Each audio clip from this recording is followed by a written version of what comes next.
What is the coronavirus? Coronaviruses are a family of hundreds of viruses that can cause fever, respiratory problems, and sometimes gastrointestinal symptoms too. The 2019 novel coronavirus is one of 7 members of this family known to infect humans, and the third in the past 3 decades to jump from animals to humans. Since emerging in China in December, this new coronavirus has caused a global health emergency. How does it spread? It's likely to be transmitted in droplets from coughing or sneezes, and the virus has a 2 to 14-day incubation period. That means people could be infectious for quite a while before symptoms like fever, cough, or shortness of breath emerge. What are the particular symptoms of COVID-19? In the confirmed cases so far, most people get a fever with a dry cough. Smaller numbers of folks might experience shortness of breath, a sore throat, or a headache. How can I avoid catching the coronavirus? Wash your hands, wash your hands, wash your hands, wash your hands, wash your hands, wash your hands, wash your hands. You get the point. Clean all of your tech equipment. Just like your hands, your smartphone and keyboard and headphones and anything else gets germs on it. Are you a healthcare worker? If not, don't buy a face mask that depletes supplies for the health professionals who need them. Same goes for gloves. See, wash your hands, above. If you're in a high-risk group, over 60, have pre-existing lung disease, heart disease, diabetes, or a weakened immune system, you should seek treatment if you get sick, since it can quickly go from cough to full-blown pneumonia. Call your doctor or clinic first with your suspicions so they can direct you appropriately. If you're not in a high-risk group, better to self-isolate at home with plenty of fluids and anti-fever meds. Odds are you'll recover, and this way you won't expose anyone. Still call your doctor, so they know what's going on. They may be able to direct you to people at the health department who can conduct testing. Don't go to the ER unless you're really experiencing life-threatening symptoms. Is COVID-19 more deadly than the flu? That remains to be seen. According to preliminary estimates from the Centers for Disease Control and Prevention, the 2019 to 2020 flu caused 19 million to 25 million illnesses and up to 25,000 deaths. The COVID-19 numbers are harder to calculate because it's not yet clear how many people are infected. The CDC calculates the death rate at about 2%, which is higher than the flu, but the real number might be a lot lower, because less severe cases may not have been reported. People with more mild cases might not even go to the hospital, and healthcare workers might have mistaken cases for the flu or for pneumonia.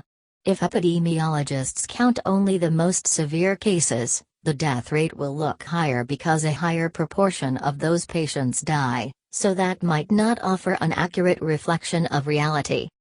Where did SARS-CoV-2 come from, anyway? The first cases were identified at the tail end of 2019 in Wuhan, the capital city of China's Hubei province, when hospitals started seeing patients with severe pneumonia. Like the viruses that cause MERS and SARS, the new coronavirus appears to have originated in bats, but it's not clear how the virus jumped from bats to humans or where the first infections occurred. Often, pathogens journey through an intermediary animal reservoir. Bats infect the animals, and humans come into contact with some product from that animal. That could be milk or undercooked meat, or even mucus, urine, or feces. For example, MERS moved to humans through camels, and SARS came through civet cats sold at a live animal market in Guangzhou, China. Scientists don't know why some coronaviruses have made that jump while others haven't. It may be that the viruses haven't made it to animals that humans interact with, or that the viruses don't have the right spike proteins, so they can't attach to our cells. It's also possible that these jumps happen more often than anyone realizes, but they go unnoticed because they don't cause serious reactions. How do coronaviruses even work? Coronaviruses are divided into 4 groups called genera: alpha, beta, gamma, and delta. These little invaders are zoonotic, meaning they can spread between animals and humans. Gamma and delta coronaviruses mostly infect birds, while alpha and beta mostly reside in mammals. Researchers first isolated human coronaviruses in the 1960s, and for a long time they were considered pretty mild. Mostly, if you got a coronavirus, you'd end up with a cold. But the most famous coronaviruses are the ones that jumped from animals to humans. Coronaviruses are made up of one strip of RNA, and that genetic material is surrounded by a membrane studded with little spike proteins.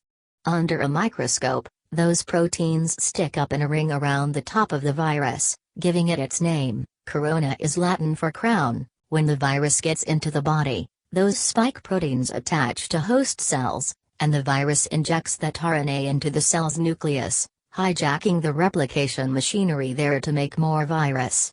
Infection ensues. The severity of that infection depends on a couple of factors.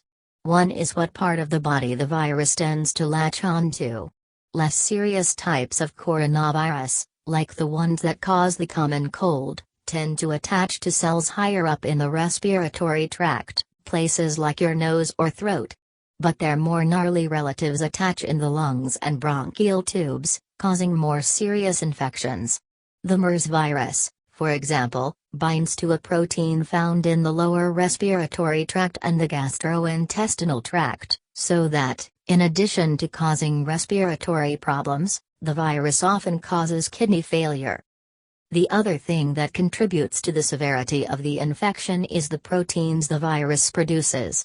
Different genes mean different proteins. More virulent coronaviruses may have spike proteins that are better at latching onto human cells,